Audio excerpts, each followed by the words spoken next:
할렐루야. 반갑습니다. 5개월 만에 뵙는 것 같습니다. 우리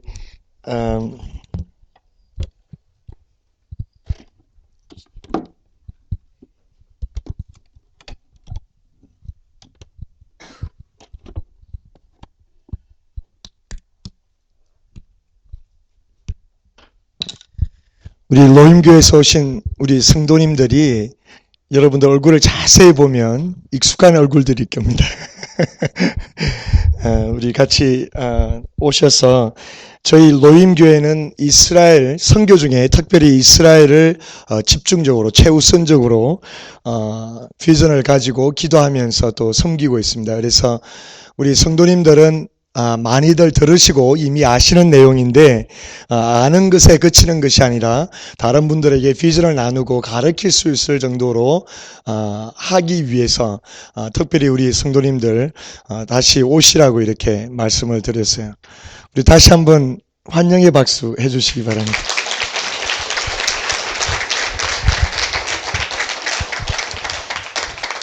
우리 한 번 더 기도하고 말씀 나누도록 하겠습니다. 하나님 아버지, 진심으로 감사함을 드립니다. 우리 사랑하는 형제 자매님들 KPM 안에서 마지막 때의 선교에 대한 비전을 품고 기도하며 이 모양 저 모양으로 하나님 안에서 소원을 가지고 쓰임받고자 하는 우리 귀한 동력자들을 이 시간에 기름 부어 주시옵소서. 마음의 문을 활짝 열게 하여 주시고 참으로 주님께서 이 마지막 때에 마음의 중심에 두고 계시는 이스라엘 민족을 향한 그 가슴의 열정을 받을 수 있는 복된 시간이 될 수 있도록 인도하고 역사하여 주시옵소서.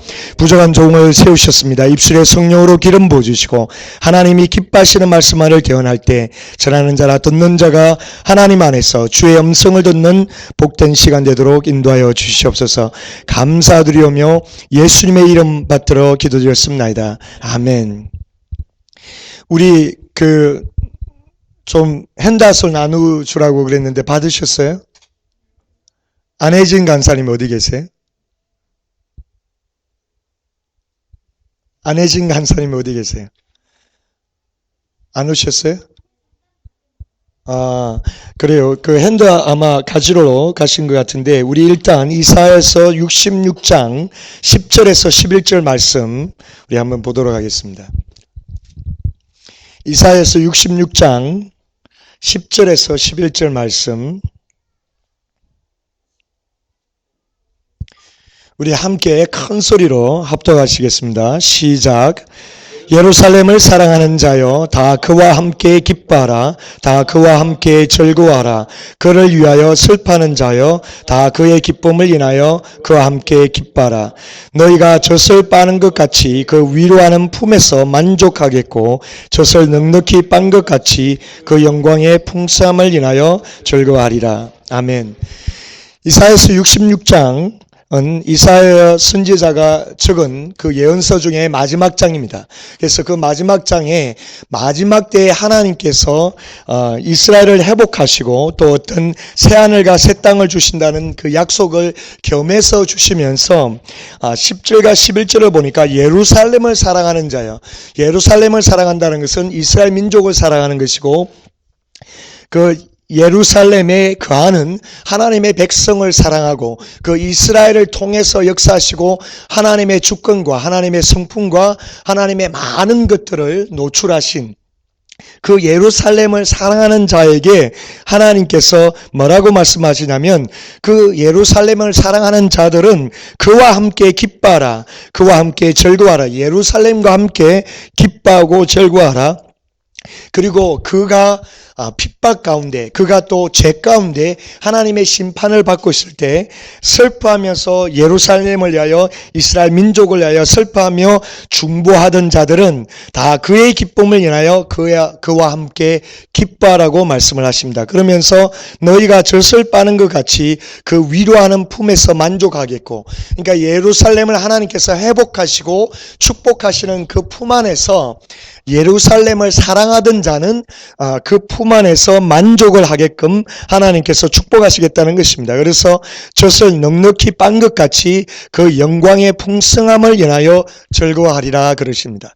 그래서 예루살렘을 사랑하고 이스라엘 민족을 사랑하는 자에게 하나님의 영광과 그 기쁨과 그리고 젖을 빠는 것 같이 만족함을 누리게끔 주님께서 역사해 주시겠다고 말씀을 하고 계십니다. 우리가 알다시피 하나님께서는 이스라엘을 품고 이스라엘을 섬기고 이스라엘을 사랑하는 자에게 여러 가지로 약속을 하고 계시는 말씀들이 있습니다. 제일 먼저는 우리가 너무나 잘 알다시피 아브라함을 부르시면서 창세기 12장 3절에 내가 너를 축복하는 자를 축복하고 너를 저주하는 자를 저주하겠다고 말씀을 하십니다. 물론 이 약속의 말씀은 믿음으로 말미암아 아브라함을 조상으로 여기는 우리에게도 똑같이 동일하게 주시는 약속의 말씀이기도 합니다. 그러나 항상 우리가 성경을 볼 때 그 성경은 그 당시에 그 지역에 그 민족에게 직접적으로 주신 하나님의 말씀입니다. 그런데 하나님의 말씀은 시간과 공간을 초월하는 영원 불변하신 진리의 말씀이기 때문에 그 진리의 말씀의 원리를 오늘 이 시대에 이때에 나에게 우리에게 적용을 하더라도 그 원리적으로는 하자가 없습니다. 그래서 우리가 예수 그리스도를 믿음으로 말미암아 하나님의 백성이 되고 하나님의 자녀가 된 우리가 구약 성경을 볼 때 구약 성경에 실질적으로 우리를 향한 하나님의 약속은 없습니다. 거의 없다고 보도 물론 이방의 빛이 될 것이라 이런 약속들은 있지만 구체적으로 주님이 주시는 약속보다도 하나님이 이스라엘의 향한 이스라엘 민족들을 향한 약속의 말씀들, 예언의 말씀들이 얼마나 많이 나와 있는지 모릅니다. 그런데 우리는 실수하는 것이 뭐냐면은 우리는 예수 그리스도를 믿음으로 말미암아 우리가 아브라함이 믿음의 조상이고 그분도 믿음의 아버지라고 생각하고 구약 성경을 읽을 때 적극적으로 나에게 적용을 합니다. 물론 틀리지는 않습니다. 그러나 항상 우리가 염두해야 될 것은 그 시대에 수천 년 전에 이스라엘 민족에게 그들에게 친히 약속하시고 말씀하신 것이라는 거죠. 그래서 그 맥락을 우리가 놓치게 되면 지금 하나님께서 이 시대에 이스라엘 민족들을 향해서 역사하시는 그 흐름을 놓치기가 너무나 쉽다는 것입니다. 그래서 우리가 지금 이스라엘이라는 그 엄청난 저도 이 카피 하나만 주시겠어요? 이 내용문만 주시면 돼요. 우리가 중요하게 알아야 됩니다. 왜 이스라엘인지. 이스라엘이란 민족들은 하나님께서 아브라함을 택정하시고 이때까지 계속해서 있었는데 왜 요즘 굳이 이스라엘인가? 왜 이렇게 강조를 하고 이 모양 저 모양으로 여러분들이 이스라엘에 대해서 들으실 텐데 여기 앉아 계신 분들, 비전 스쿨을 택하시는 분들은 나름대로 하나님 앞에서 선교를 위해서 쓰임받고자 하는 그러한 마음을 품고 계신 분들일 겁니다. 어떤 분들은 민족이나 종족이나 심지어 나라를 구체적으로 알고 계시면서 그 나라를 위해서 기도하고 계시는 분도 계시겠지만은 지금 이 마지막 때에 세계 선교를 향한 하나님의 그 성령께서 역사하시는 그 흐름을 파악하고 이해하는데 이스라엘을 이해하지 못하면 하나님께서 지금 어떻게 움직이시는가를 초점을 놓치기가 너무나 쉽습니다. 그래서 이스라엘이 얼마나 큰 비중을 차지하는지 모릅니다. 그래서 여러분들 그 핸드아웃을 보시면 서론에 보면 이스라엘이 열세다. 그렇게 말씀을 지금 했는데 이스라엘이 왜 열세인지 점차적으로 제가 말씀을 해드리겠습니다. 이스라엘이 열세다. 두 번째로 이스라엘이 축복의 근원이다. 아까도 말씀드렸듯이 아브라함에게 말씀하신 것처럼 내가 너를 축복하는 자를 축복하고 너를 저주하는 자를 저주하겠다고 하신 그 약속은 하나님이 아브라함이 특별한 인간이기 때문에 하나님이 아브라함을 특출히 사랑하셔서 편애하셔서 이러한 약속을 하신 것이 아니라 이때 창세기 12장에 하나님이 아브라함을 부르실 때는 아브라함이 하나님 앞에서 어떤 믿음의 사역을 한 적이 한 번도 없습니다.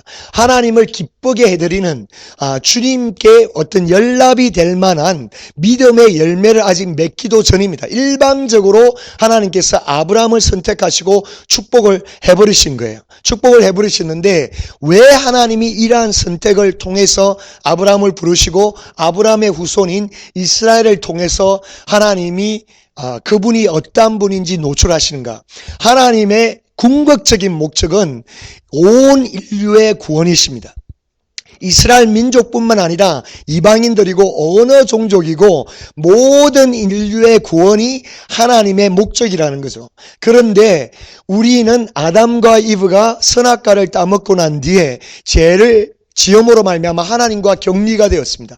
그 후로 창세기 12장까지 그냥 범죄하고 하나님과 멀어지고 이 모양 저 모양으로 또 노아의 홍수로 말미암아 심판도 하시고 이 모양 저 모양의 하나님을 근심케 하는 인류의 행동들을 우리가 보게 됩니다.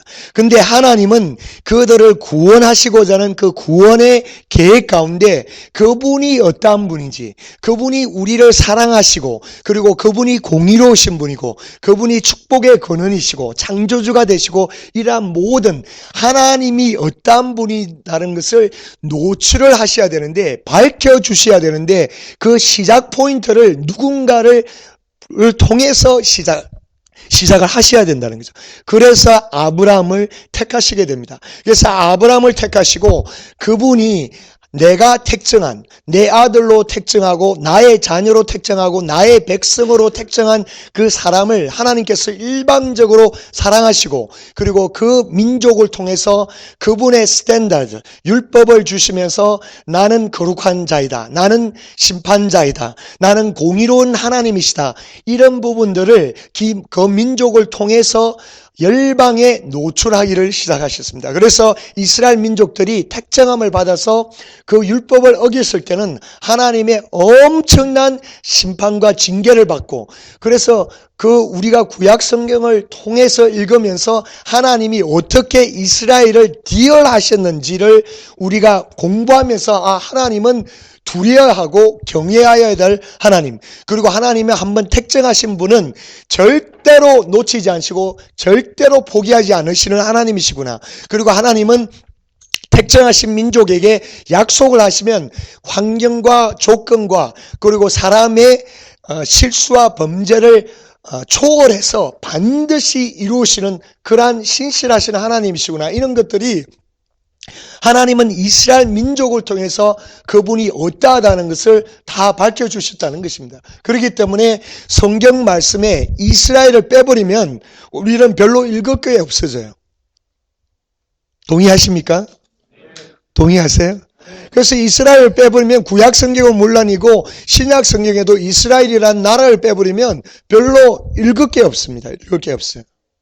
그런데 지난 2000년 동안 우리 이방인 교회가 크게 실수한 것이 있습니다. 엄청나게 크게 실수한 것이 뭐냐면은 신학적으로 대체 신학이라는 게 생겼어요. 그 대체 신학은 뭐냐면 신학을 읽어가면서 잘 봤는데 하나님의 나라, 그래서 하나님은 이 지상에 쓰고 또 영원한 시점에서 하나님의 나라를 확장하고 평창에 나가시고 하나님의 백성들을 부르시는데, 처음에는 이스라엘을 부르시고 하시다가 이스라엘 민족이 하나님 앞에서 실패함으로 말미암아 하나님이 이스라엘 민족을 버리셨다. 그래서 십자가 사건으로 말미암아 모든 인류 예수 그리스도를 믿고 구원자로 영접하는 그 자들을 통해서 하나님 나라가 새롭게 형성돼 나가고 있기 때문에 십자가에 예수를 죽인 그 유대 민족들은 하나님으로부터 버림을 받았다.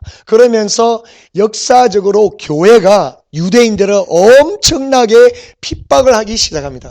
그렇기 때문에 오늘날까지 그 상처가 유대인들에게 너무나 크기 때문에 그 크리스찬이라는 그 단어 자체를 경멸하고 그들은 십자가라는 그 표시만 보더라도 혐오감을 느끼고, 그리고 크라이스트라는 그 메시아, 그들은 메시아라고 부르지 크라이스트라고 부르기를 싫어한다는 것입니다. 그 상처가 우리는 상상할 수 없을 정도의 상처로 남아있다는 거예요. 그것이 지금 그들에게 복음을 들고 다가가는데 걸림돌이 되고 있는 중에 한 부분입니다.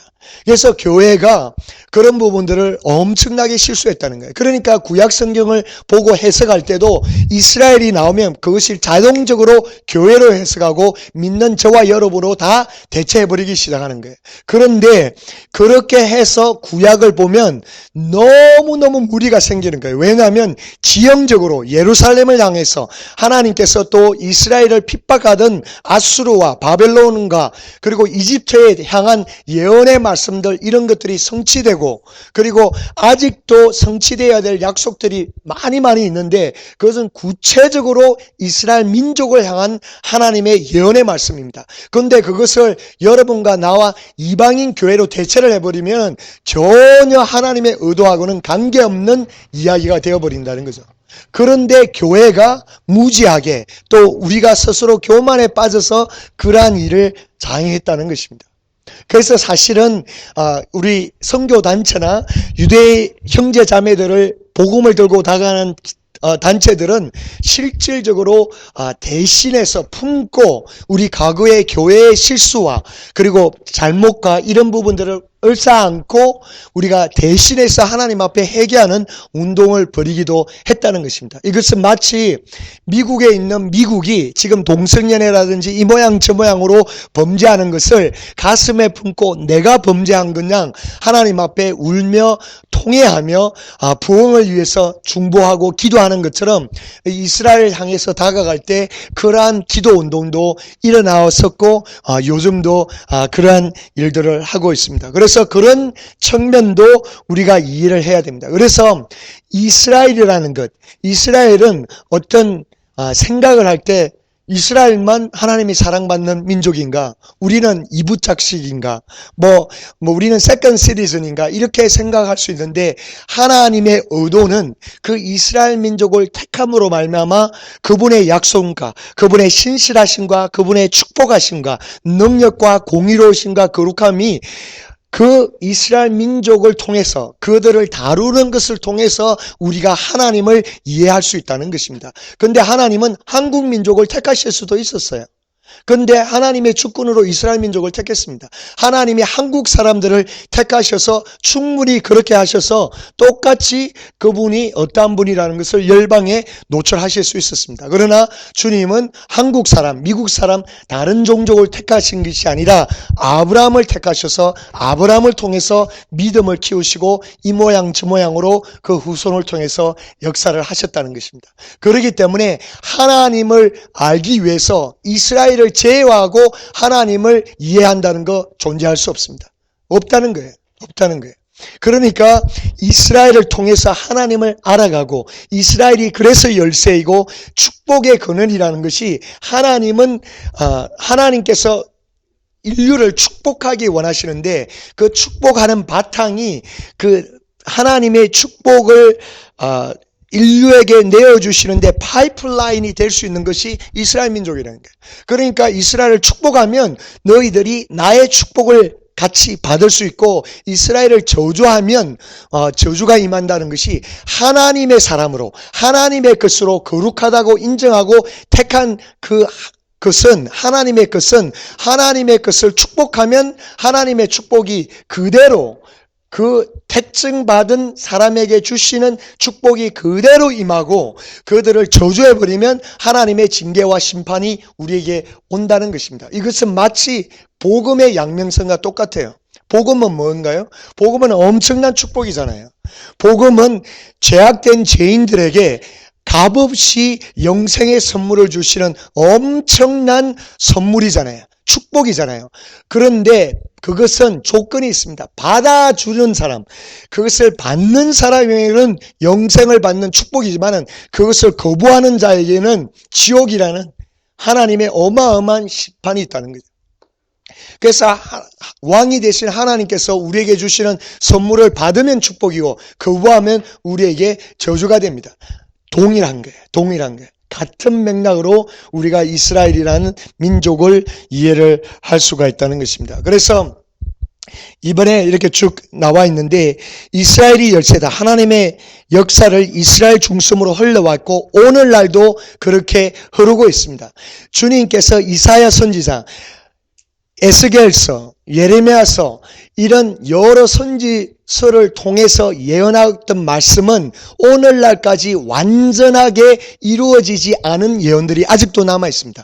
오늘날도 이루어지고 있는 예언들이 있다는 것입니다. 그것을 교회로 바꿔버리면 전혀 의미가 없는 구절들이 너무너무 많습니다. 너무너무 많고 그래서 하나님은 하나님의 역사의 시작과 마지막을 아브라함을 선택하시고 이스라엘을 통해서 역사하시고 결국 이 지상에 하나님의 나라가 완성되면서 우리가 영원한 천국에 가는 것도 그것이 이스라엘과 다 연관이 되어서 이루어지는 일입니다. 그래서 하나님의 역사의 시작과 마지막, 문맥, 그리고 모든 열쇠가 이스라엘에 있다고 해도 과언이 아니라는 것입니다. 그래서 여기 지금 오늘 우리가 지금 이스라엘에 대해서 이렇게 공부할 때 한 가지 우리의 마음의 자세가 필요한 것은 뭐냐면 겸손이에요. 겸손. 이미 지금 이스라엘에 대해서 이야기 들으시면서 마음에 거부감이 생기는 분이 한두 명 계실 수도 있어요. 왜냐하면 나는 예수로 말미암아 하나님의 아들인데 하나님의 딸인데 그러면서 거부감이 들 수가 있습니다. 거부감이 들 수가 있는데 진정으로 우리가 하나님을 사랑하면 하나님이 사랑하는 것을 사랑하게 되어 있습니다. 우리는 어떤 사람을 사랑하다 보면 그 사람이 사랑하는 것을 나도 같이 사랑하게끔 되는 것을 발견하게 돼요. 그러니까 우리가 하나님을 사랑한다고 다가가면 하나님 마음의 중심에 눈물을 흘리고 있는 이스라엘 민족들을 우리가 볼 수가 있게 되어 있습니다. 예를 든다면 예수님께서 이스라엘 입성을 하실 때 이제 일주일 동안 고난을 받으시고 십자가에 돌아가시기 전에 이제 감람산에서 나귀를 타고 내려오시면서 우리 누가복음을 보면 예루살렘을 바라보시면서 눈물을 흘리는 것을 우리가 알고 있습니다. 그러면서 예루살렘아 예루살렘아 내가 너희를 품으려고 그렇게 노력했는데 너희들이 나를 거부하고 그리고 앞으로 당할 환난을 생각하시면서 눈물 흘리잖아요. 근데 그 예수님이 눈물을 흘리신다는 것은 바로 하나님이 친히 눈물을 흘리고 계신다는 것입니다. 근데 이 구절을 우리 볼 때 우리는 즉각 뭐라고 생각하시냐면 예수를 알지 못하고 예수를 거부했던 그 영혼들을 바라보시면서 눈물 흘리시는 예수님. 그 눈물은 하나님의 눈물. 그래서 잃어버린 영혼을 바라보시면서 오늘도 울고 계시는 우리 아버지. 그렇게 해석해요. 맞아요. 맞습니다. 그들이 예수를 알아보지 못하고 그들의 결국은 하나님의 진노를 사게 되는 그것을 바라보시면서 울고 계신 그 하나님의 아들의 눈물이 아버지의 눈물인데 그래서 우리는 이 복음을 들고 열방으로 나아가야 되고 믿지 않는 자에게 아버지의 눈물을 지어드려야 된다. 나간다. 맞는 말씀이에요. 맞지만은 우리가 또 먼저 알아야 될 것은 예수님이 예루살렘을 바라보시면서 우셨던 것은 진짜로 예루살렘에 살고 있는 이스라엘 민족들을 안타까워했으면서 우셨다는 것입니다. 그 유대인을 보고 우셨다는 것입니다. 예수를 알아보지 못하는 그를 핍박하고 십자가에 못 박혀 죽을 그 민족을 보고 우셨다는 것입니다. 저와 여러분이 생각하시면서 우신 게 아니라는 거예요. 확대해서 적용할 수 있지만은 그래도 하자가 없지만은 실질적으로 예수님은 유대인들을 바라보고 우셨다는 것입니다. 동의하세요? 인정되세요? 인정이 되셔야 돼요. 근데 그 눈물은 하나님 아버지가 오늘날도 흘리고 계시다는 거예요. 아직도 메시아를 알지 못하고 그분을 거부하고 정말 처음부터 그를 선택하시고 사랑하겠다 작정하고 나의 민족이라 나의 택한 백성이라고 여기면서 품으면서 사랑하셨던 그 하나님의 마음은 오늘날도 변하지 않았다는 것입니다. 그래서 하나님은 아직도 이스라엘 민족, 아직도 예수가 이단이라고 부르짖고 있는 그들의 심령을 바라보시면서 오늘날도 울고 계시다는 거예요. 그 눈물을 보고 그 심정을 깨달을 때 내가 하나님을 진정 사랑한다 그러면 우리가 왜 잃어버린 영혼들을 보고 안타까워해요?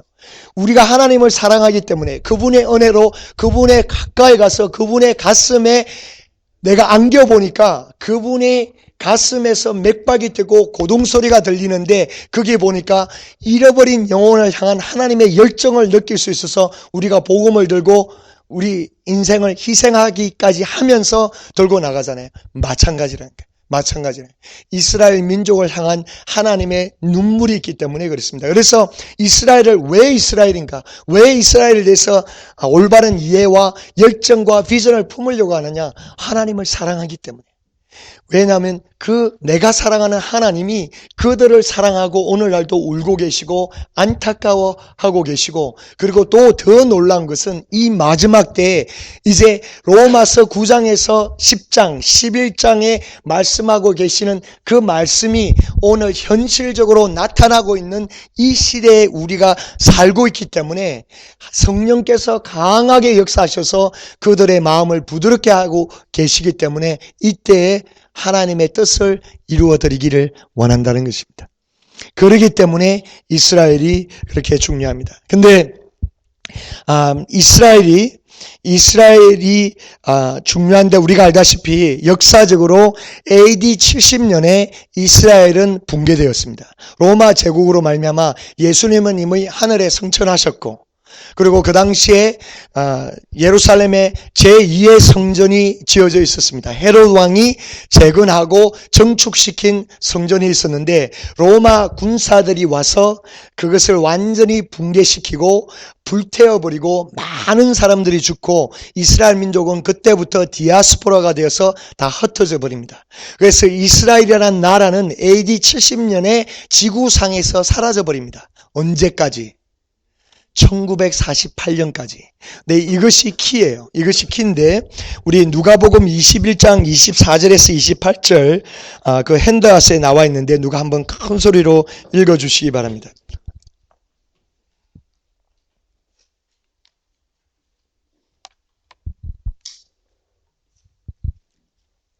천국은 침노하는 자의 것입니다.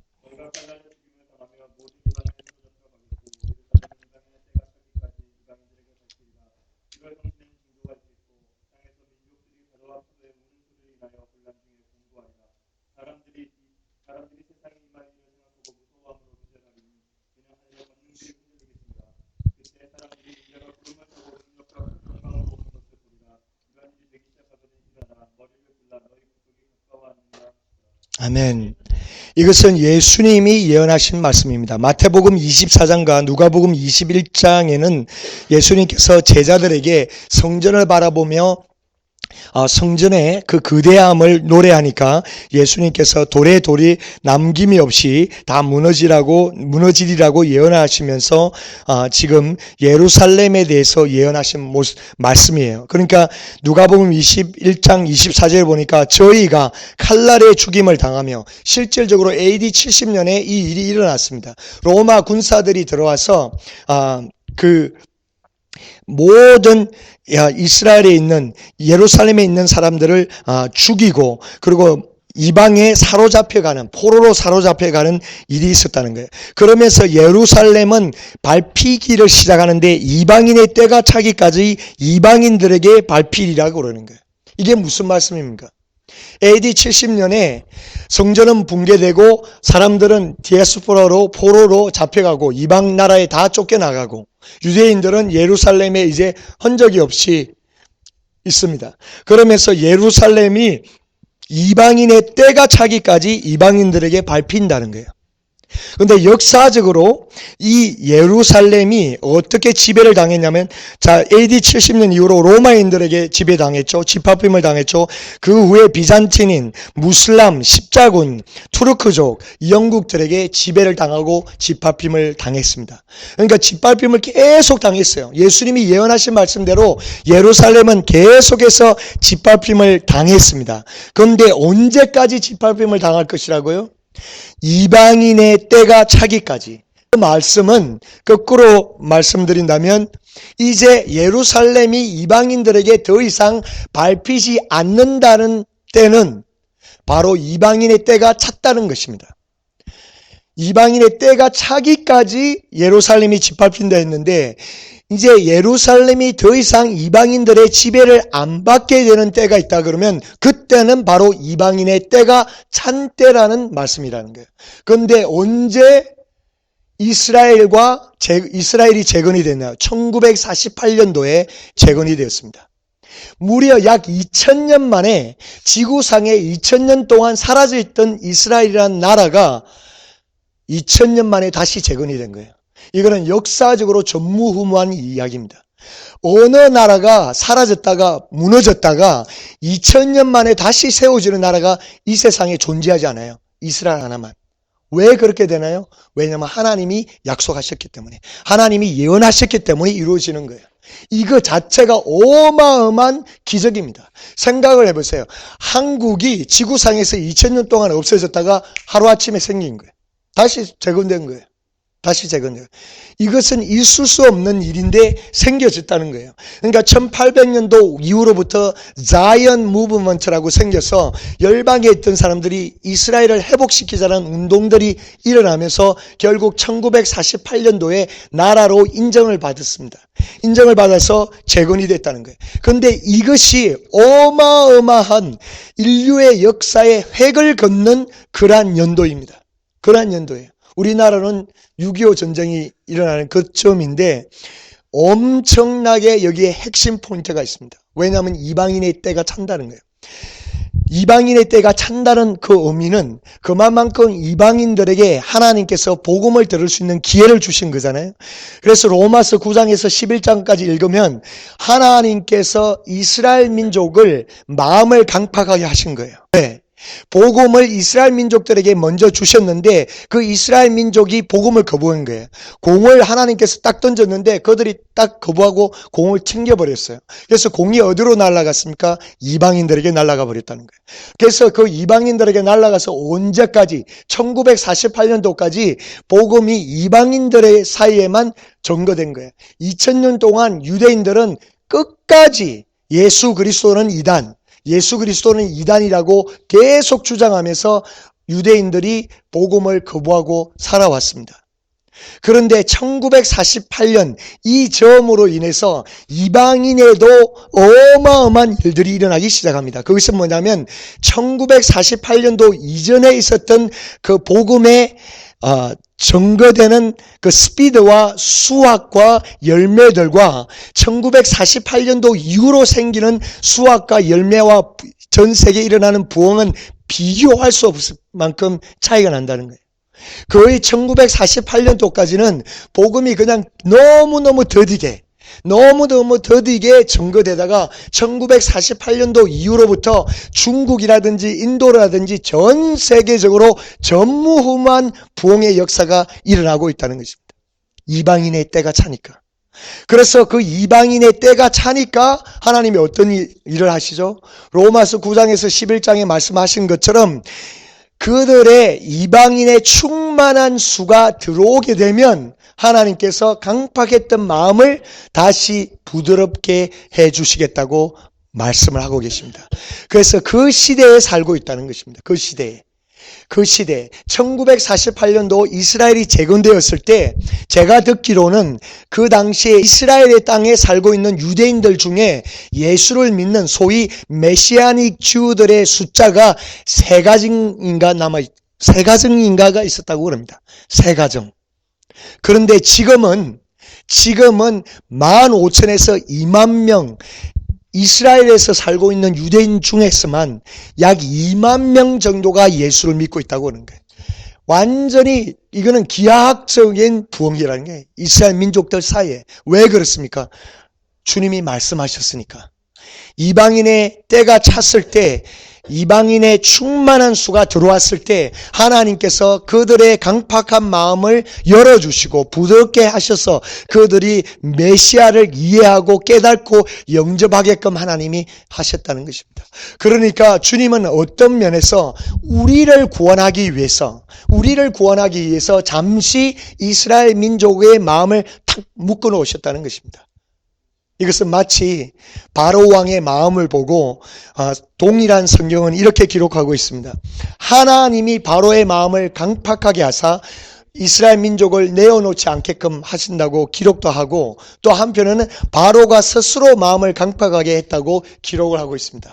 이와 마찬가지로 이스라엘 민족이 물론 자기가 스스로 복음을 거부하고 마음을 강팍하게 했습니다. 그러나 또한 로마서를 보면 하나님께서 이방인들을 위하여 저와 여러분들이 구원을 받기 위해서 당분간 그들의 마음을 강팍하게 했다는 거예요. 원감람나무의 가지를 꺾으시고 돌감람나무인 우리 그 가지를 접붙여서 그 원액을 빼먹고 구원을 받고, 그리고는 이제 이방인의 충만한 수가 들어오게 되니까 모든 열방에 복음이 편만하게 전거되고 일 때 이 점에 하나님께서는 이스라엘 민족의 마음을 풀어놓고 계신다는 겁니다. 그런데 이때가 이방인의 충만한 수가 들어온 때이고, 또 혹은 다른 말로 표현하면 이방인의 때가 찼다고도 표현할 수 있고, 그 다음에 예루살렘이 이방인들에게 짓밟히는 것이 끝난 시기라고 볼 수 있고, 그 다음에 또 뭐라고 말할 수 있습니까? 마지막 때라는 거예요. 마지막 때. 왜? 여기 보니까 누가복음 28절에 보니까 이런 일이 되기를 시작하거든 일어나 머리를 들라 너희 구속이 가까이 왔느니라 하시더라, 이 말이에요. 이런 일들이 일어나면 머리를 들라. 왜냐하면 주님 다시 오신다. 너희들의 구속이 가까이 왔다는 것입니다. 그렇기 때문에 이스라엘이 타임테이블의 열쇠라는 것입니다. 아멘. 할렐루야. 그래서 우리가 지금 마지막 때에 살고 있다는 것이 복음이 편만하게 미전도 족속자가 막 줄어들고 있다는 그걸 보고도 한 사인이 될 수가 있지만, 가장 정확한 것은 말씀을 통해서 하나님이 이스라엘을 어떻게 움직이는가 그것을 보고 알 수가 있다는 것입니다. 그렇기 때문에 우리가 이스라엘을 알지 못하면 지금 마지막 때에 성령께서 어떻게 역사하시는 것을 놓칠 수가 있습니다. 그 다음에 6.1 전쟁 1948년 5월 14일 날 재건이 되고 6.1 전쟁이 1967년 6월 5일부터 10일까지 있었습니다. 그것은 우리가 알다시피 이스라엘과 주변에 있는 동맹국들, 이집트, 이라크, 시리아, 요르단 이런 나라들이 동맹을 해서 이스라엘을 완전히 멸절시키려고 붙었는데 이스라엘이 밤중에 완전히 먼저 돌격을 해가지고 6일 만에 그 동맹국을 다 무찔렀어요. 그러면서 1948년도에는 지금 이스라엘 땅을 완전히 자기 것으로 하지 못했는데 6.1 전쟁 가운데 얻었던 땅이 뭐냐면 동예루살렘, 그 다음에 가자 스트립, 그 다음에 웨스트 뱅크, 골란 하이트, 시나이, 시내반도. 그걸 다 점령한 거예요. 그 나중에 시내반도는 다시 이집트에게 내어주고, 그 다음에 가자 스트립은 지금 팔레스타인 치리 지역으로 이렇게 삼고, 그러면서 지금 요즘 계속 듣는 이야기가 뭐죠? 항상 중동의 이슈가 뭐죠? 1967년 이전의 국경으로 돌아가라, 이 말이죠. 그러니까 6.1 전쟁 이전에 있던 국경, 그 지역으로 이스라엘 민족들은 돌아가라고 다 계속 그러는 거예요. 그러니까 얼마 전에 오바마 대통령도 6.1 전쟁 이전에 있던 그 국경으로 돌아가라고, 그렇게 돌아가야 된다고 이야기했다가 엄청난 질타를 받았죠. 그래서 여기에 지금 이러한 마지막 때에 우리가 살고 있는데, 이 마지막 때에 살고 있으면서 한 가지 또 포인트가 우리가 봐야 되는 것은 로마서 11장 12절 말씀입니다. 여기 보니까 저희의 넘어짐이 세상의 부요함이 되며 저희의 실패가 이방인의 부요함이 되거든 하물며 저희의 충만함이요, 이렇게 되어 있는 거예요. 그게 무슨 말씀이냐면, 저희가 넘어졌잖아요. 복음을 거부했잖아요. 하나님 앞에서 넘어졌잖아요. 그런데 그들이 넘어짐으로 말미암아 세상에게는, 열방에게는, 이방인에게는 어떤 일이 일어났어요? 엄청난 부요함이 생겼잖아요. 하나님을 알고 하나님을 경험하고 구원을 받고 어마어마한 하나님을 알면서 축복을 받았잖아요. 하나님을 알지 못하던 진짜 게르만 족속 그냥 미개족 같은 그런 종족들이 영국 사람이고 독일 사람이고 유럽 사람이고 이런 사람들이 복음이 들어옴으로 말미암아 영생을 얻을 뿐만 아니라 이 땅에서도 육적인 요소에도 얼마나 많이 축복을 받고 살았냐고요. 그러니까 이게 다 왜요? 이스라엘이 넘어짐으로 말미암아 세상의 부요함이 되며 저들이 실패함으로 말미암아 이방인의 부요함이 되었다는 거예요. 그러니까 이스라엘이 예수 그리스도를 거부함으로 말미암아 전 세계적으로 이스라엘을 제외한 전 세계적으로 어마어마한 하나님의 축복이 임해서 살아왔습니다. 영적인 축복, 육적인 축복 다 경험하면서 살아왔다는 거예요. 그런데 그들의 실패와 넘어짐이 이 어마어마한 축복을 이방인들에게 가져줬다면, 그렇다면 만약에 그들이 바로 서게 되면 어떠한 일이 일어나게 되냐? 그들이 성공하게 되면, 그들이 충만하게 되면 이방인에게는 훨씬 더 큰 축복이 임할 것이 아니냐, 그 말씀이에요. 아멘. 그러니까 왜 우리가 이스라엘을 섬겨야 되고 왜 우리가 이스라엘의 복음화와 이스라엘의 부흥을 위해서 섬겨야 되는가? 이기적인 측면으로 본다 그러면 저와 여러분들의 충만함을 위해서 더 큰 축복을 받기 위해서 어마어마한 전무후무한 부흥을 경험하기 위해서 이스라엘이 부흥되면 이스라엘의 성령의 불길이 확 임하게 되면 이방인들에게는 그전에 이스라엘 민족들이 넘어져 있을 때도 이렇게 큰 축복을 받았는데 이스라엘이 살아난다면 복음 안에서 살아난다면 이방인들도 덩달아서 어마어마한 축복을 받게 된다는 것입니다. 할렐루야. 저는 계산이 빠른 사람입니다. 계산이 빠른 사람이에요. 이것을 하나님께서 약속을 하고 계시잖아요. 약속을 하고 계시잖아요. 그러니까 그들의 충만함이면 너희들에게 미치는 그 영향력과 축복과 부흥의 역사는 어마어마할 것이라는 거예요. 그런데 약속은 하나님이 이스라엘 민족을 마지막 때에 기름 부어주시고 너전비를 내려주시면서 이스라엘 민족들이 주님 앞으로 다 돌아오게끔 되어 있습니다. 그 점에 우리가 살고 있다는 거예요. 그러면 그러한 날이 올 때는 미국과 한국과 열방에 우리가 상상할 수 없는 복음의 수확을 거두는 날이 올 것입니다. 할렐루야. 그 날을 우리가 대비하기 원한다는 그 날을. 근데 그 날을 기다리면서 그냥 수동적으로 기다릴 것이 아니라 적극적으로 우리가 복음을 들고 하나님이 그렇게 기뻐하시고 성령께서 지금 그때에 이 마지막 때에 구속의 날이 가까웠으니까 머리를 들라고 말씀하신 것처럼 그것을 깨닫고 우리가 적극적으로 이스라엘을 섬기자는 이야기입니다. 할렐루야. 그래서 우리 로임교회가 세계 선교에 대한 비전을 가지고 있고 우리 교회는 은혜교회가 엄마교회라고 그랬으니까 엄마교회 본받아가지고 우리 교회 재정의 45%를 선교비로 쓰고 있습니다. 아멘. 왜 45%냐? 50%가 아니고 10%는 떼어서 교육부로 먼저 하니까 그것도 다 마지막 때를 대비해서 투자하는 거예요. 왜냐하면 이 자라나는 세대가 마지막 세대일 거기 때문에 이 세대를 위해서 우리가 투자해야 되니까 10%가 많지는 않지만 어쨌든 하여튼 안 주는 것보다는 나으니까 10%를 먼저 떼고 반 딱 자르면 45% 선교, 그리고 그 나머지 행정, 관리, 사례비, 목회, 그런 거. 근데 그 원칙을 고수하는데 그렇게 하다가 살다 보니까 김광신 목사님이 교회 재정의 반 이상을 선교비로 낸 게 이게 죽으려고 하신 거더라고요. 죽으려고 하신 거예요, 죽으려고. 그러니까 저도 대충은 짐작했는데 요즘 제가 조금 경험하고 있습니다. 그런데 그 45% 중에 저희 교회는 이스라엘을 반 이상으로 섬기고 있어요. 할렐루야. 그래서 여러분들이 이스라엘이라는 선교를 생각하실 때 비중적으로 이렇게 생각하시면 됩니다. 물론 제가 틀렸다고 해도 괜찮아요. 그러나 이스라엘은 한 나라, 전 세계 지금 195개국인가 196개국이 존재합니다. 그러면 우리가 온 나라에 복음을 들고 나가야 된다고 접근할 때 이스라엘도 한 나라니까 196분의 1 그 정도로 생각하면 큰일 난다는 거죠. 이스라엘의 선교 비중은 이스라엘과 나머지 195개국 이렇게 나와야 된다는 거예요. 아멘.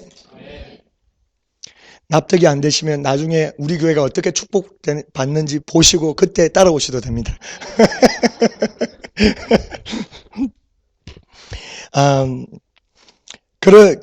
그러면서 이제 그런 측면에서 왜 우리가 이스라엘의 선교에 열정을, 그렇다고 제가 지금 다른 열방에 안 가야 된다고 그런 말씀 아니에요. 우리도 미전도 종족 인도 계속 섬길 겁니다.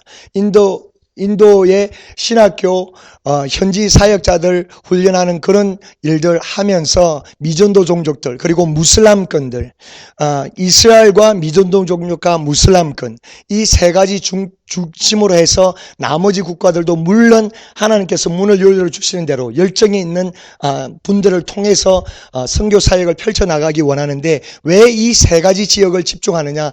이스라엘은 이미 말씀드렸고, 둘째는 미전도 종족. 이 복음이 편만하게 온 민족들에게 전거되어야 끝이 오리라고 하셨으니까 아직 예수의 이름을 듣지 못한 종족들에게 복음을 전기 나가기 원하고, 그 다음에 왜 무슬람인가. 무슬람은 복음이 예루살렘에서 시작해서 예수님이 십자가에 돌아가심으로부터 시작해서 그 복음이 계속해서 지구상을 돌다가 결국 다시 이제 유대 땅으로 돌아가게 되는데, 그 횃불, 그 톨치가 돌아가게 되는데 딱 돌아가려고 하는데 막히는 부분이 어디입니까? 무슬람이라는 게.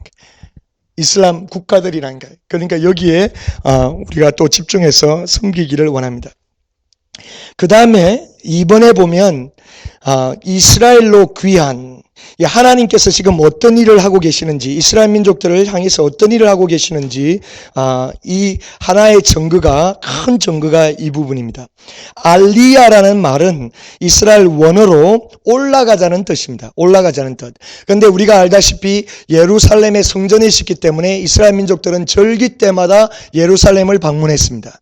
6월절이 되면 예루살렘을 방문했습니다. 그런데 다음 내년에 예루살렘에서 또 만날 것을 기약하면서 예루살렘에서 다 모이잖아요. 멀리 살던 친척들도 다 모이고 다 6월절을 지키다가 헤어질 때 각각 동네로 돌아갈 때 알리야, 내년에 알리야.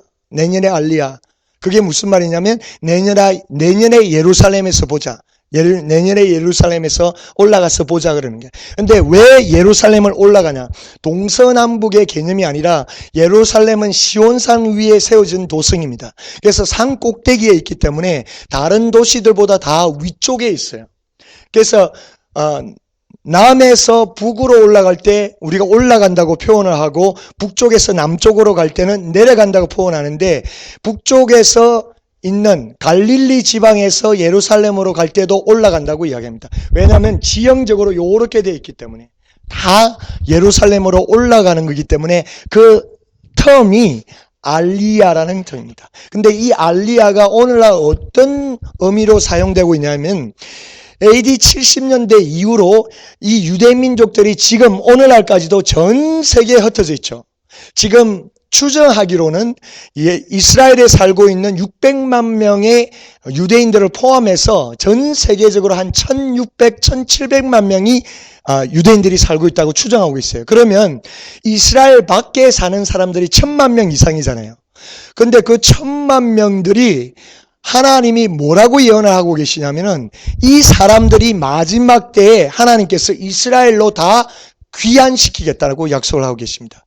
흩어져 있는 디아스포라들을 하나님의 때가 되면 전부 다 이스라엘로 귀환을 시키시겠다는 거예요. 그 귀환한다는 말, 예루살렘으로 올라간다는 그 말, 알리야를 쓰고 있다는 것입니다. 그렇기 때문에 1980년도, 그 다음에 1990년도 초에 어떤 일이 일어났느냐면은, 옛날에 구소련에 살고 있었던 어마어마한 러시아계 유대인들이 대거 이스라엘로 귀환을 했습니다. 대거. 그래서 오늘날 약 150만 명의 러시아계 유대인들이 지금 이스라엘에 살고 있다는 거예요. 계속해서 돌아가고 있습니다. 계속해서. 매년마다 이스라엘로 돌아가는 이스라엘 민족의 숫자가 매년마다 증가하고 있어요. 작년에 돌아갔던, 귀환했던 이스라엘 디아스포라 숫자가 올해는 더 많아지고 그 다음에는 더 많아집니다. 그런데 이것이 기적이에요. 생각을 해보세요. 우리 한국 자녀들 있잖아요. 여기 3세들, 4세들이 미국 땅에서 살다가 어느 날 갑자기 학교 갔다 오더니 엄마, 아빠, 우리 대한민국으로 돌아가서 살자. 그러는 거예요. 하루아침에. 그러고는 역이민하는 거예요. 역이민. 수백 년이 지나고 이랬는데 역이민하는 거예요. 그러한 일들이 일어나고 있다는 것입니다. 근데 그게 왜 일어나죠? 하나님 말씀을 하셨으니까. 그래서 이게 예레미야서 그 말씀들이 많은데 예레미야 16장 14절 15절에 보면 여호와께서 가라사대 그러나 보라 날이 이르느니 다시는 이스라엘 자손을 애굽 땅에서 인도하여 내신 여호와의 사심으로 맹세하지 아니하고 이스라엘 자손을 북방 땅과 그 모든 쫓겨났던 나라에서 인도하여 내신 여호와의 사심으로 맹세하리라. 내가 그들을 그 열조에게 준 그들의 땅으로 인도하여 드리리라. 이게 무슨 말씀입니까? 이스라엘 민족들은 하나님을 묘사할 때 출애굽을 항상 기억합니다. 우리를 애굽에서 구출하신 하나님, 우리를 출애굽하게 하신 하나님. 그러면서 시편 기자라든지 많은 부분에 그 출애굽, 홍해를 가르고 출애굽하게 하신 그 기적적인 하나님을 찬송한다는 것입니다. 그런데 여기 예레미야서 16장에 보니까 그들이 더 이상 이제는 출애굽하신 하나님이라고 부르지 않고 북쪽 땅에서 우리를 구출해 내신 하나님이라고 그렇게 칭할 것이라고 약속하게 계신다는 거예요. 놀라운 사실은 예루살렘에서 여러분들이 지도를, 세계 지도를 딱 펼쳐가지고 예루살렘에다가 손가락을 딱 짚고 그 다음에 똑바로 북쪽으로 쫙 향해 가보세요. 어떤 도시가 나오는지. 모스크바가 나옵니다. 모스크바가. 그러니까 북쪽에 그 러시아 땅에 있던 그 어마어마한 150만 명의 유대인들이 대거 이동을 했다는 것입니다. 대거 이동. 그래서 그들이 북쪽 땅에서 우리를 구출하신 하나님이라고 지금 칭하고 있지 않나요? 그런데 그 일이 언제 일어났어요? 1980년대 후반과 1990년대 초반에 이미 일어나고 아직도 구소련 지역에서 유대인들은 계속해서 기한하고 있습니다. 그 시대에 지금 살고 있다니까요. 그러니까 이 말씀이 성취되고 있는 그 시대에 저와 여러분이 살고 있다는 것입니다. 할렐루야. 이 말씀을 어떻게 이스라엘에다가 우리 현재 교회를 대체해갖고 이해가 되냐고 여기에. 그 다음에 보니까 예레미야 23장 그러므로 나 여호와가 말하노라 보라 날이 이르느니 그들이 다시는 이스라엘 자손을 애굽 땅에서 인도하여 내신 여호와의 사심으로 맹세하지 아니하고 이스라엘 집 자손을 북방 땅 그 모든 쫓겨났던 나라에서 인도하여 내신 여호와의 사심으로 맹세할 것이며 그들이 자기 땅에 거하리라 하시니라. 비슷한 말씀이죠. 그 다음에 호세아서 볼까요? 뒷장에 보시면 이스라엘 자손들이 많은 날 동안 왕도 없고 군도 없고 제사도 없고 주상도 없고 에봇도 없고 드라빔도 없이 지내다가 그 후에 저희가 돌아와서 그 하나님 여호와와 그 왕 다윗을 구하고 말일에는 경외함으로 여호와와 그 은총으로 나아가리라. 구체적인 설명이 필요 없죠. 이스라엘 땅에 왕도 많은 날 동안 거의 2000년 동안 왕도 없었고 군도 없었고 제사도 없었고 주상도 없고 에봇도 없고 드라빔도 없이 지내다가 그 후에 저희가 돌아와서 그 하나님 여호와 그 왕 다윗을 구하고 말일에는 경외함으로 여호와와 그 은총으로 나아가리라 말씀하십니다.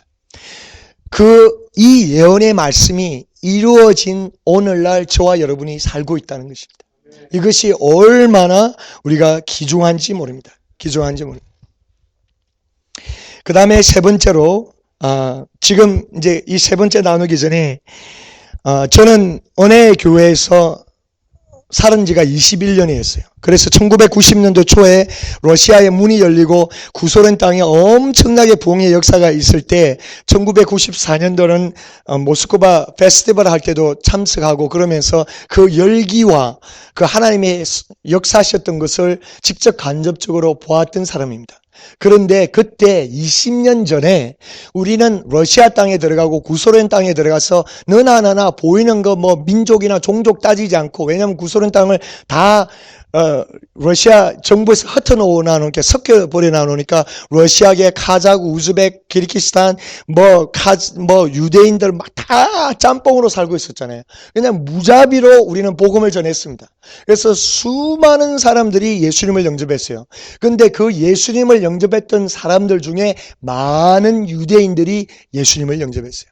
그런데 그 90년대에 오늘날 이 일이 있을 거라고는 상상을 못하고 복음을 전했습니다.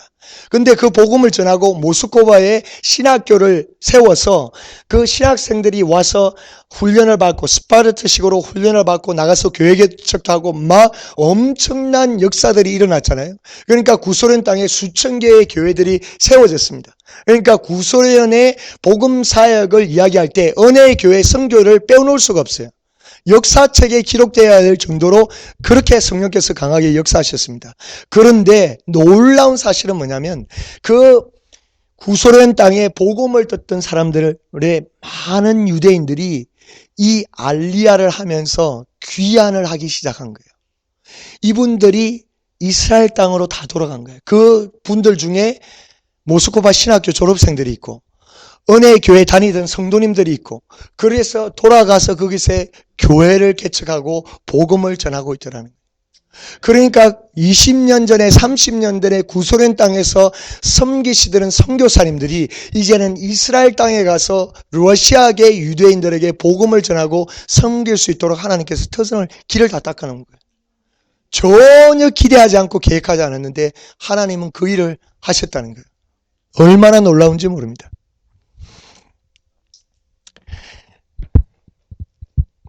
그 다음에 우리가 또 하나 마지막 때이고 지금 마지막 선교지는 이스라엘입니다. 이스라엘이고 유대인들인데 이 유대인들이 예수님을 메시아로 영접을 하고 있는 이때에 살고 있는데 우리 이쪽 테이블에 계신 분들이 그 성경 구절 나와 있는 거 돌아가면서 큰 소리로 빨리 한 번씩 읽어주시면 감사하겠습니다.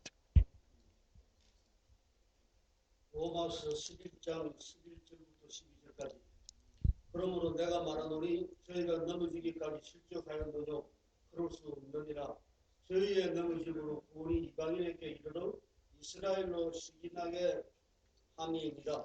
저희의 넘어짐이 세상의 부요함이 되며 저희의 실패가 이방인의 부요함이 되거든 하물며 저희의 충만함이 되도록. 아멘. 형제들아 너희가 스스로 지혜 있다 함을 명기 위하여 이 비밀을 너희가 모르기를 내가 원치 아니하노니 이 비밀은 이방인의 충만한 수가 들어오기까지 이스라엘을 더러는 완악하게 될 것이라. 아멘. 에스겔 39장 25절에서 25절 말씀. 그러므로 나 주 여호와가 말하노라. 내가 이제 내 거룩한 이름을 위하여 열심을 내어 야곱의 사로잡힌 자를 돌아오게 하며 이스라엘 온 족속에게 긍휼을 베풀지라. 그들이 그 땅에 평안히 거하고 두렵게 할 자가 없게 될 때에 부끄러움을 품고 내게 범죄한 죄를 뉘우치리니 곧 내가 그들을 만민 중에서 돌아오게 하고 적국 중에서 몰아내어 열국 복전에서 그들로 인하여 나의 거룩함을 나타낼 때에라. 전에는 내가 그들로 사로잡혀 열국에 이르게 하였거니와 후에는 내가 그들을 모아 도토로 돌아오게 하고 그 한 사람도 이방에 남기지 아니하리니 그들이 나를 여호와 자기들의 하나님인 줄 아니라. 내가 다시는 내 얼굴을 그들에게 가리우지 아니하리니 이는 내가 내 신을 이스라엘 족속에게 쏟았음이니라. 나 주 여호와의 말입니다. 아멘. 마지막 스가랴서 스가랴 12장 10절. 내가 다윗의 집과 예루살렘 거민에게 은총과 강권의 심령을 부어주리니 그들이 그 지른 바 그를 바라보고 그를 위하여 애통하기를 독자를 위하여 애통하듯 하며 그를 위하여 애통하기를 장자를 위하여 통곡하듯 하리로다. 아멘. 이 예언의 말씀들이 오늘날 이루어지고 있습니다. 주님께서 열국에서 흩어졌던 민족들을 다시 다 불러 모으시고 주님이 보시기에 이스라엘 민족이라고 인정되는 사람들 중에 한 사람도 이방에 남기지 아니하시고 다 하나님 여호와 자신들의 하나님인 줄 알게 하시면서 이제 내가 내 신을 이스라엘 족속에게 쏟아 내어주시겠다는 것입니다. 그래서 그들에게 성령을 쏟아주셔서 그들이 이제 메시아를 알게 되실 텐데, 스가랴서 12장 10절에 보니까 놀라운 예언의 말씀입니다. 내가 다윗의 집과 예루살렘 거민에게 은총과 강구하는 심령을 부어주리니, 그러니까 성령께서 부어주셔서 강구하는 마음을 부어주실까요? 그들이 그 찌른 바 그를 바라보고, 누구예요? 예수님이잖아요. 그들이 예수님을 찔렀잖아요. 예수님을 찔러서 그를 바라보고, 예수님을 바라보고 그를 위하여 애통하기를, 독자를 위하여 애통하듯 하며 그를 위하여 통곡하기를 장자를 위하여 통곡하듯 하리로다. 그러니까 2000년 전에 십자가에서 그들의 무지함으로 찔렸던 그 예수님을 바라보며 회개하며 통곡하며 자복하며 마음이 무너지는 그러한 일들이 있을 것이라고 예언하고 하신 말씀이 오늘날 이루어지고 있다는 것입니다. 할렐루야. 그렇기 때문에 이스라엘 민족이 전무후무하게 이들이 복음을 받아들이고 예수님을 영접하고 있고, 지금 현재 이스라엘 땅에 가장 복음을 쉽게 받아들이는 사람들이 러시아계 유대인들입니다. 그렇기 때문에 김미글 목사님 아시는 분은 아시겠지만 카자흐스탄에서 고려인 3세로서 러시아에서 태어나시고 자라시고 엄청나게 카자흐스탄에서 제일 큰 교회를 섬기시다가 하나님의 극적인 개입하심으로 이스라엘 선교사로 섬기시면서 그 땅에 가서 러시아 말을 유창하게 하는 150만 명의 유대인들에게 복음을 전하며 이미 교회를 올 여름에 봄에 가서 교회를 3군데 개척했어요. 근데 그 일을 할 때 우리 로임교회도 저와 5분이 가서 함께 그 현장을 목격하고 그 교회 개척하는 것을 동참하고 저희 교회에서 재정적으로 지금 후원하면서 동력을 하고 있습니다. 그래서 그 러시아계 유대인들이, 왜냐하면 유대인들은 그들의 긍지와 자존감과 어쩌면 교만한 마음 때문에 이방인들이 그들에게 와서 하나님 이야기를 한다는 걸 거부하고 받아들이기가 힘들 수 있지만은, 러시아계 유대인들이 먼저 복음을 들고 그들이 같은 종족 정통파 유대인들에게 복음을 전하고 이러한 전략적으로 어프로치하고, 또 그 다음에 텔라비브 같은 완전히 웨스턴화 되어 있는 도시입니다. 그래서 그 이스라엘에서 지금 자라나고 있는 젊은 사람들은 여기 미국에 사는 젊은 사람들하고 별로 다를 게 없어요. 그들의 정통 사상이라든지 유대교 사상이 흐트러져 있기 때문에 그것이 오히려 우리에게 유리한 거예요.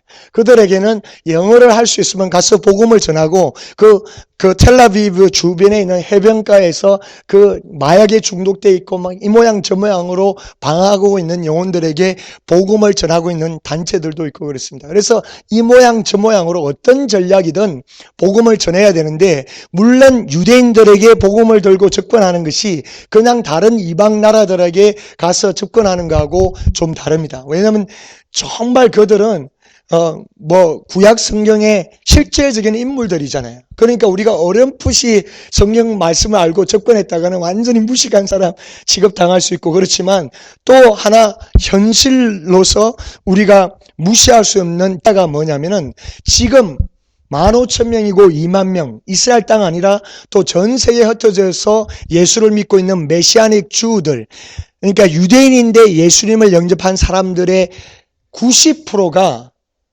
누구에게 복음을 들었겠습니까? 같은 유대인들에게 들었겠습니까? 아닙니다. 이방인들에게 복음을 듣고 예수님을 영접했습니다. 지금 믿고 있는 유대인들의 90%가 이방인들로부터 예수님의 이야기를 듣고 영접해서 구원받았다는 것입니다. 그렇기 때문에 하나님은 오늘날 저와 여러분을 부르고 계십니다. 이 이스라엘 선교와 이스라엘의 회복과 복음을 위해서 하나님은 부르고 계십니다. 그래서 굵직하게 우리가 이스라엘 기억하면서 기도해야 될 기도 제목은, 첫째, 그들의 마음을 부드럽게 하셔서, 계속해서 부드럽게 하셔서 그들이 복음을 받아들일 수 있도록 그 마음을 주시고, 그리고 하나님께서 약속하신 마지막 때에 그들에게 하나님의 신을 부어주시겠다는 그 약속의 말씀대로 그들에게 폭포수와 같은 성령을 쏟아부어 주시고, 그렇게 될 때 이방인인 우리도 엄청난 복을 받게 되죠. 그래서 그 복음화와 회복과 부흥을 위해서 기도해 주시고, 두 번째는 귀환을 위해서 한 사람도 남김없이 다 자기의 본국으로 돌아가게끔 해주시겠다고 하고 계시니까 이제 러시아 땅에서 그런 일이 일어나고 아르헨티나에서도 많이 돌아가고 이 미국 땅에 이스라엘 다음으로 유대인들이 제일 많이 사는 나라가 이 미국 땅입니다. 자그마치 약 600만 명 가까이가 살고 있습니다. 도시적으로는 제일 많이 살고 있는 곳이 바로 뉴욕입니다. 뉴욕. 특별히 브루클린 쪽에 100만 명 이상이 살고 있습니다. 제가 정확하게 기억하다면 아마 한 150만 명 정도 유대인들이 뉴욕시에 살고 있습니다. 이 LA 근방에서 살고 있는 유대인들이 60만 명입니다. 60만. 우리 근처에도 다 있습니다. 그래서 그들이 주님이 말씀하신 것처럼 돌아갈 수 있도록 위해서 기도해 주시고 이 두 가지 이스라엘의 복음화와 그리고 이스라엘 민족의 귀환화를 위해서 하나님 나를 사용해 주십시오. 나를 사용해 주십시오. 러시아 땅에서 150만 명의 유대인들이 돌아가는데 가장 중심적인 역할을 했던 사람들은 다 이방인들이었습니다. 이방인들이었습니다. 그 중에 한 분이 스티븐 라이들이라고 여기 북가주 쪽에 계셨던 분이에요. 그분이 햄버거 샵을 하시다가 하나님 앞에 부름받아갖고 쓰임받았던 분 중에 한 분입니다. 그래서 이 두 가지를 놓고 집중적으로 기도해 주시고 그 다음에 또 하나님께 이 일을 위해서 주님 쓰임받기 원합니다. 나를 사용해 주십시오 하고 기도하시기 바랍니다. 그 다음에 또 하나의 도전은 이스라엘을 위해서 물질적으로 심으세요. 지금 시간이 이미 많이 지나서 제가 더 구체적으로 말씀을 못 드리겠지만은 저는 이스라엘을 물질적으로 섬기면서 하나님의 축복을 너무너무 많이 받았습니다. 아브라함에게 내가 너를 축복하는 자를 축복하고 저주하는 자를 저주하겠다고 하시는데 그것이 아브라함이 우리가 축복을 받을 수 있는 토큰이 될 수 있잖아요. 그게 무슨 말이냐면 아브라함을 위해서 기도를 심으면 영적인 축복이 나에게 돌아오고 아브라함을 위해서 물질을 심으면 물질적인 축복이 나를 위해서 돌아오고 아브라함의 평강을 빌면 평강이 나에게 들어오고 심는 대로 거두는 게 가장 옥토라고 해도 과언이 아닐 정도입니다. 제가 20년 동안 은혜교회 골수분자로 살던 사람이에요. 그러면 은혜교회에서 선교, 이 선교, 저 선교 따라도 많이 가고 보고 뭐 많이 했어요. 어느 정도였냐면 신학교 다닐 때 우리 설교학 교수님이 이 설교 자료를 모아야 된다. 레퍼런스를 모아야 된다. 그래서 타이틀마다 이렇게 바인더 같은 거 폴더를 만들어서 뭐 패밀리면 패밀리, 에듀케이션이면 에듀케이션 폴더를 만들어서 그 잡지를 읽든지 뭐 이런 뉴스를 보든지 그런 레퍼런스 할 만한 것들이 있으면 자료를 다 수집하라 그러셨어요. 수집하라 다 그러셔서 수집을 하고 1년 뒤에 되면 또 그것을 점검하고 그러셨는데 1년 뒤에 딱 보니까요. 제 폴더에 선교에 관한 그 폴더의 비중이 한 60% 70%다. 그러니까 그 정도로 제가 은혜교회 출신이니까 그런 DNA를 받고 또 선교지 이 모양 저 모양 알게 모르게 선교비를 냈을 거 아니에요. 그죠? 할렐루야. 내서 하나님이 씨를 뿌린 것만큼 갚아주는 것을 경험했겠어요? 안 했겠어요? 했죠. 했는데 이스라엘에다가 드리기 시작하니까요. 다른 이방 나라에 심을 때는 땅이 조금 뭐 어땠는지 몰라도 그 나라마다 좀 다를 수 있지만 이스라엘은 너무너무 옥토인 거예요. 심으면 적각적각으로 풍성하게 우리를 채워주시는 거예요. 우리를. 아멘. 구체적인 간증 듣기 원하면 여기 우리 와이프가 산증인이니까 가서 물어보세요. 우리는 이스라엘 때문에 먹고 살았습니다.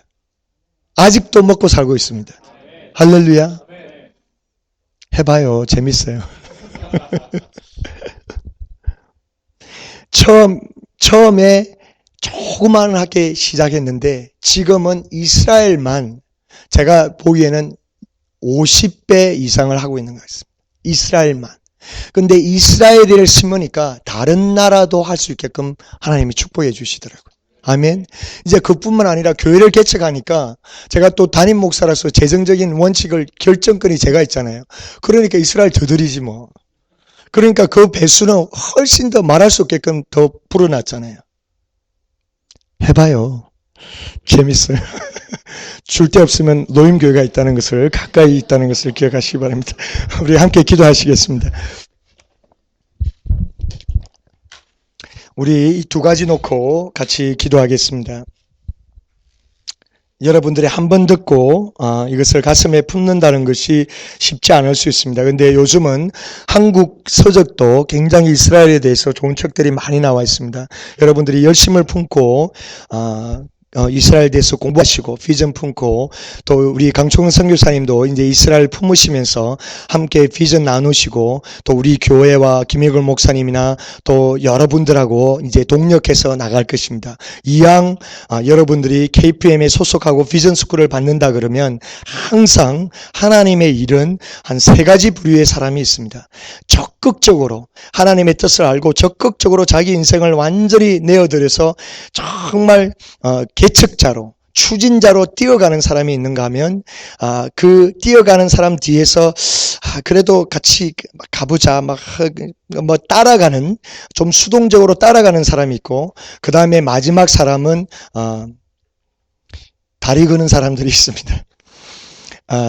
여러분들은 어떤 사람이 될 거 원하는지 여러분들의 선택입니다. 이것은 이스라엘뿐만 아니라 하나님의 모든 일이 그렇습니다. 하나님의 모든 일이 교회 사역에 항상 그렇습니다. 항상 적극적으로 앞에 나서서 뛰어가는 10% 15%가 있는가 하면 한 50% 60%는 그 중간에서 그들의 영향력을 받아서 따라가는 사람, 그 다음에 나머지 10%는 뒤에서 처져서 원망하고 불평하는 사람들이 있습니다. 근데 여기 계신 저와 여러분들은 앞에 있는 10%가 되기를 원합니다.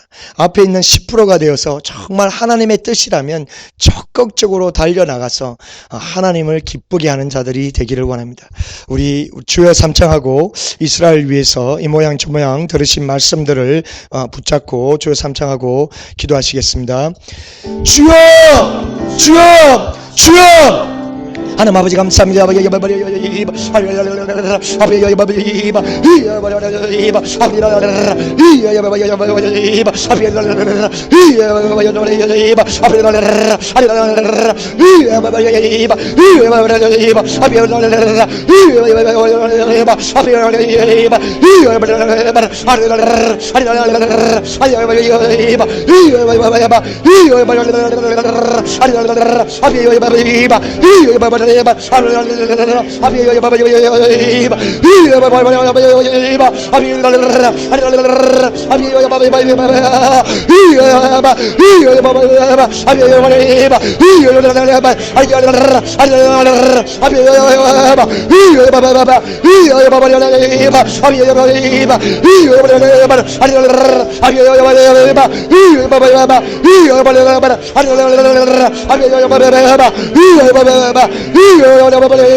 하나님, 부족한 종이 주님의 심정을 나누었습니다. 주님의 말씀을 나누었습니다. 주님이 이 마지막 때에 이스라엘을 향한 그 계획과 그리고 이방인들을 향한 그 계획을 나누었습니다.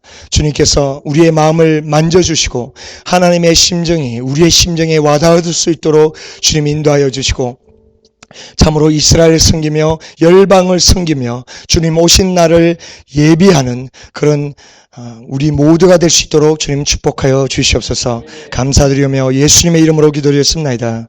아멘.